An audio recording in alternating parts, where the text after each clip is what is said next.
Good morning students, myself Shan Patel. Today we are going to start part 6 of chapter number 2, Nutrition in Animals.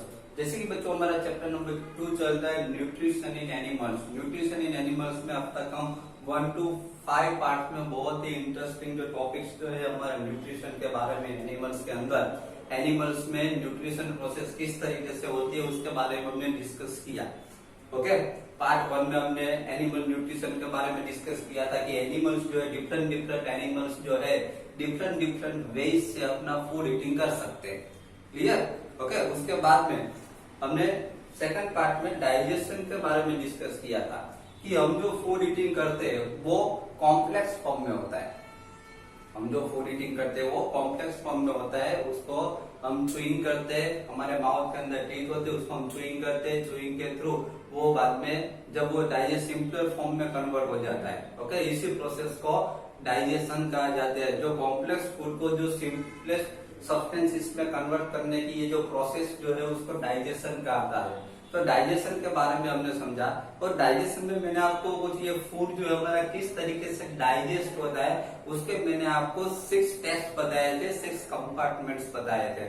उसमें से जो first step था, first compartment, उसको buccal cavity कहा जाता है, mouth and buccal cavity. आपको पता है कि हम जो फूड जो कहां से स्टार्ट करते हैं, फूड रखना माउथ से स्टार्ट करते हैं। मीटिंग करते तो सबसे पहले फूड माउथ में रखते हैं। माउथ में हमारे टीथ जो होते हैं, टीथ जो उसको चुइंग करते हैं। क्लियर? और चुइंग करते हैं उसके बाद वो फूड जो है second compartment means food pipe. जब हम उस फूड को स्वेलो करते हैं माउथ में तो वो कहाँ पे जाता है, फूड पाइप से पास होता है। और फूड पाइप से पास होके वो डायरेक्ट हमारा जो थर्ड कंपार्टमेंट है, जब फूड पाइप में जाता है सेकंड कंपार्टमेंट में फूड, तब फूड पाइप क्या करती है, उस फूड को पुश डाउन करती है, उस फूड को पुश करती है, नीचे ले जाती है। ओके, और फूड पाइप में से वो फूड जो है वो हमारा जो थर्ड कंपार्टमेंट है स्टमक में पहुंच जाता है। और स्टमक के अंदर कुछ जूसेस उसके अंदर ऐड होते हैं। क्लियर? ओके, स्टमक के बाद ये फूड जो है वो स्मॉल इंटेस्टाइन के अंदर एंटर होता है। इसके अंदर स्मॉल इंटेस्टाइन के अंदर, उसके बारे में हमने लास्ट लेक्चर में समझा था फॉर स्मॉल इंटेस्टाइन के रिलेटेड। आपको पता है कि small intestine name small intestine है लेकिन उसकी लेंथ बहुत बड़ी है, 7.5 मीटर लॉन्ग होता है वो। क्लियर? तो उसके बाद ये फूड जो है वो स्मॉल इंटेस्टाइन के अंदर एंटर होता है और स्मॉल इंटेस्टाइन के अंदर उसके अंदर लीवर होता है स्मॉल इंटेस्टाइन में, और लीवर और यस पैनक्रीज। लीवर में से बाइल जूस सीक्रेट होता है उसके अंदर, और पैनक्रीज में पैनक्रिएटिक जूसेस उसके अंदर सीक्रेट होते हैं। लीवर में से जो बाइल जूस सीक्रेट होता है उसकी हेल्प से फूड के अंदर जो फैट्स जो होते हैं उसको सिंपलर फॉर्म में कन्वर्ट कर देता है वो। ओके, और पैनक्रिएटिक जूसेस जो होते हैं वो उसके अंदर जो कार्बोहाइड्रेट्स, प्रोटीन्स ये सब जो होते हैं उसको वो सिंपलर फॉर्म में कन्वर्ट करता है। क्लियर? डाइजेशन करने में हेल्प करता है। तो इसके बारे में अब तक हमने इतना समझ लिया। ओके, आज पार्ट 6 है हमारा। पार्ट 6 में हम स्मॉल इंटेस्टाइन में जो नेक्स्ट जो प्रोसेस है, स्मॉल इंटेस्टाइन में किस तरीके की प्रोसेस होती है उसके बारे में समझेंगे। देखिए, absorption in the small intestine. Small intestine के अंदर एब्सॉर्प्शन किस तरीके से होता है फूड में से। The digested food can now pass into the blood vessels in the whole of the intestine. This process is called the absorption. देखिए यहाँ पे एब्सॉर्प्शन की डिफाइन दिए, व्हाट इज एब्सॉर्प्शन। एब्सॉर्प्शन किसको कहा जाता है कि फूड जो डाइजेस्टेड फूड होता है, हमने देखा कि फूड स्मॉल इंटेस्टाइन के अंदर डाइजेस्ट हो जाता है। अब ये डाइजेस्टेड फूड जो है वो कहाँ पे पास होगा, इनटू द ब्लड वेसल्स, तो ब्लड वेसल्स के अंदर पास होगा। क्लियर? इस प्रोसेस को एब्सॉर्प्शन कहा जाता है। The inner walls of the small intestine have thousands of finger-like outgrowths. These are called villi. यहाँ पर villi की डिफाइन दी है, what is villi? villi किसको कहा जाता है? तो डाइजेस्टेड फूड जो है वो जो ब्लड वेसल्स में से पास होता है, तब देखिए यहाँ पर the inner walls of the small intestine have thousands of finger-like outgrowth. Small intestine जो इनर वॉल्स जो होती है वो इनर वॉल्स में thousands of finger like structures होते हैं, और थाउजेंड्स ऑफ फिंगर लाइक जो स्ट्रक्चर्स आउटग्रोथ जो है उसको विली कहा जाता है। याद रखेगा। अभी विली का वर्क क्या है, विली का फंक्शंस क्या हो, क्या वर्क करते हैं villi? The villi increase the surface area for absorption of the digested food. और विली क्या करती है, जो डाइजेस्टेड फूड होता है उसका सरफेस एरिया जो इंक्रीज कर देती है। विली का वर्क है, उसका फंक्शन क्या है कि डाइजेस्टेड फूड का जो सरफेस एरिया उसको इंक्रीज करते कि उसको बढ़ा देगी। Clear? Then each villus has a network of thin and small blood vessels close to its surface।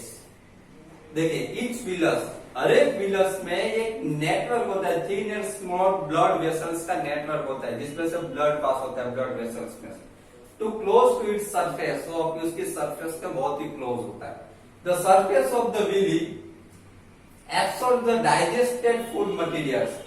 अब विली की जो सरफेस जो है वो क्या करेगी, विली की जो सरफेस जो है वो डाइजेस्टेड फूड मटेरियल्स को एब्सॉर्ब करेगी, एब्सॉर्ब कर लेगी वो। Clear? Then the absorb substances are transported via the blood vessels to different organs of the body। The absorbed substances are villi ने जो एब्सॉर्ब कर लिए सब्सटेंसेस वो ट्रांसपोर्ट हो गए via the blood vessel, blood vessels में से, blood vessels के थ्रू वो सभी बॉडी ऑर्गन्स में वो ट्रांसफर हो गए। Clear? Where they are used to build complex substances such as protein required by the body। अब वहां पे जो ये ब्लड वेसल्स में जो डिफरेंट ऑर्गन्स में जो ट्रांसफर जो हो गए सब्सटेंसेस जो एब्सॉर्ब हो गए वो सब्सटेंसेस ब्लड वेसल्स के थ्रू ट्रांसपोर्ट हो गए, वो where they are used to build complex substance, वो complex substances build करेंगे like proteins, जैसे कि बॉडी को रिक्वायरमेंट, बॉडी को जिसकी जरूरत होती है। This is called the assimilation। इस प्रोसेस को एसिमिलेशन कहा जाता है। क्या कहा जाता है? एसिमिलेशन। तो यहाँ पर हमने स्मॉल इंटेस्टाइन के अंदर कुछ डिफाइंस देखे। फर्स्ट डिफाइन हमने एब्सॉर्प्शन की देखी। एब्सॉर्प्शन किसको कहा जाता है? तो देखे एब्सॉर्प्शन, विली, एसिमिलेशन। सबसे पहले तो absorption, the digested food can now pass into the blood vessels. अब डाइजेस्टेड फूड क्या से पास होगा? ब्लड वेसल्स में से पास होगा, जिसको एब्सॉर्प्शन कहा जाता है। क्लियर? उसके बाद में हमने विली देखी, inner walls of the small intestine have thousands of finger like outgrowth. Small intestine की जो इनर वॉल्स जो होती है उसमें thousands of finger out like growth देखने को मिलते हैं, फिंगर लाइक स्ट्रक्चर देखने को मिलते हैं, जिसको विली कहा जाता है। क्लियर? और एसिमिलेशन की डिफाइन देखी हमने यहाँ कि the absorb substances are transported via the blood vessel to different organs of the body. Absorb जो सब्सटेंसेस जो होते हैं वो ब्लड वेसल्स के थ्रू हमारी बॉडी के डिफरेंट ऑर्गन्स में वो ट्रांसफर होते हैं। Where they are used to build complex substances, जहाँ पे वो कॉम्प्लेक्स सब्सटेंसेस बिल्ड करते हैं, बनाते हैं, लाइक प्रोटीन्स जो हमारी बॉडी को रिक्वायरमेंट है। This is called the assimilation. इस प्रोसेस को एसिमिलेशन प्रोसेस कहा जाता है। क्लियर?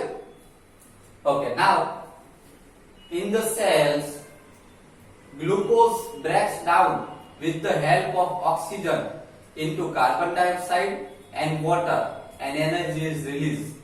अब क्या होगा? in the cells के अंदर ग्लूकोज ब्रेक डाउन, जो ग्लूकोज जो है वो ये जो फूड जो है वो ब्रेक डाउन होगा। और ग्लूकोज ब्रेक डाउन होगा with the help of oxygen. Oxygen की हेल्प से जो हम ब्रीथिंग करते हैं, ओके, जो हम रेस्पिरेशन करते हैं, ऑक्सीजन जब हमारे इनहेलेशन में एंटर होता है, ये ऑक्सीजन की हेल्प से ये फूड जो होता है, ग्लूकोज जो होता है ब्रेक डाउन होता है और किसमें कन्वर्ट हो जाता है? Convert into the carbon dioxide and water.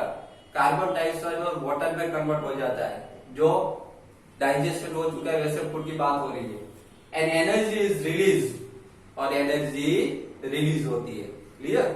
Okay, now the food that remains undigested and unabsorbed enters into the large intestine। देखिए यहाँ पर तो बात हुई, अब तक हमने बात की डाइजेस्टेड फूड की। जो फूड जो है डाइजेस्ट होकर कहाँ जाता है? ब्लड वेसल्स में जाता है, और ब्लड वेसल्स में से हमारी बॉडी के डिफरेंट ऑर्गन में पहुंच जाता है, और हमारी बॉडी के डिफरेंट ऑर्गन्स में से सभी सेल्स में पहुंचता है। क्लियर? तो ये हुई डाइजेस्टेड फूड की बात। अभी आपके माइंड में क्वेश्चन अराइज हो कि सर डाइजेस्टेड फूड की बात तो हमने की, लेकिन जो फूड अनडाइजेस्टेड रह जाता है उसका क्या? ओके, तो यहाँ पर देखिए अनडाइजेस्टेड फूड के बारे में समझते हैं। The food that remains the undigested and unabsorbed enter into the large intestine. जो फूड अनडाइजेस्टेड रहता है, ओके, अनएब्सॉर्ब रहता है, वो अनडाइजेस्टेड फूड जो है वो लार्ज इंटेस्टाइन की ओर एंटर हो जाता है, लार्ज इंटेस्टाइन में एंटर हो जाता है। स्मॉल इंटेस्टाइन के अंदर जो फूड डाइजेस्टेड हो गया वो ब्लड वेसल्स के थ्रू, ऑर्गन्स के थ्रू सेल्स में पहुंच जाएगा। क्लियर? ओके, और जो अनडाइजेस्टेड होगा वो कहां पे जाएगा? आगे पास होगा लार्ज इंटेस्टाइन में।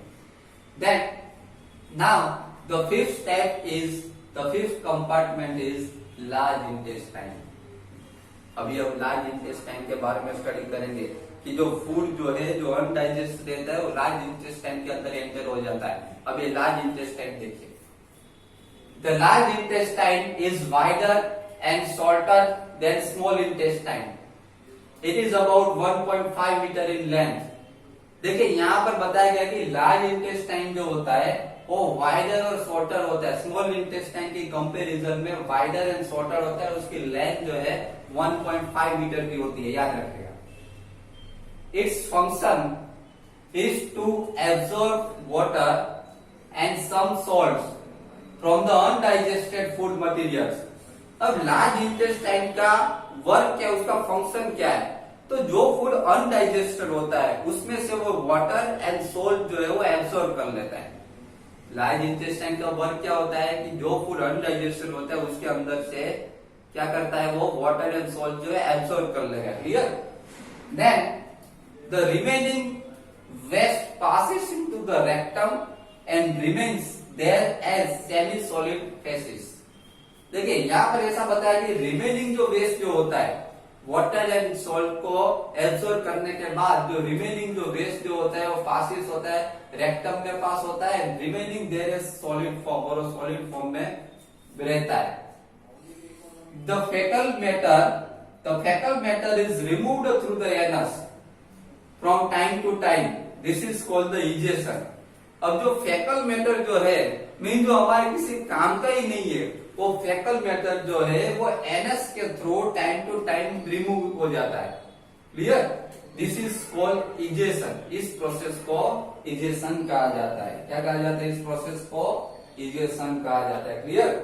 तो ये हो गई लार्ज इंटेस्टाइन की बात कि लार्ज इंटेस्टाइन के अंदर कौन सा फूड एंटर करता है? जो अनडाइजेस्टेड रहता है, जो फूड डाइजेस्ट नहीं हो पाता, जो अनडाइजेस्ट रहता है वो लार्ज इंटेस्टाइन के अंदर एंटर होता है। और लार्ज इंटेस्टाइन जो है वो स्मॉल इंटेस्टाइन की कंपैरिजन में वाइडर एंड शॉर्टर है। क्लियर?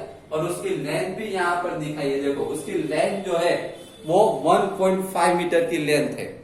आपको पता है कि स्मॉल इंटेस्टाइन जो थी उसकी लेंथ कितनी थी? 7.5 जितनी थी। क्लियर? लेकिन इसकी जो लार्ज इंटेस्टाइन की लेंथ ओनली 1.5 मीटर लेंथ का होता है। अब इसका वर्क क्या होता है लार्ज इंटेस्टाइन का?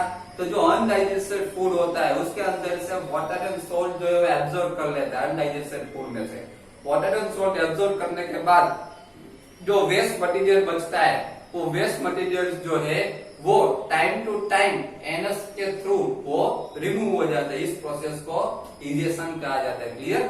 तो बच्चों आज के लेक्चर में पार्ट 6 में हमने बहुत ही इंटरेस्टिंग टॉपिक के बारे में डिस्कस किया, absorption in the small intestine. Small intestine में एब्सॉर्प्शन किस तरीके से होता है उसके बारे में डिस्कस किया। एंड सेकंड पॉइंट जो है वो लार्ज इंटेस्टाइन के बारे में डिस्कस किया। ओके, नेक्स्ट लेक्चर में पार्ट 7 में हम इससे भी आगे बहुत ही इंटरेस्टिंग टॉपिक के बारे में डिस्कस करेंगे। Okay, thank you very much.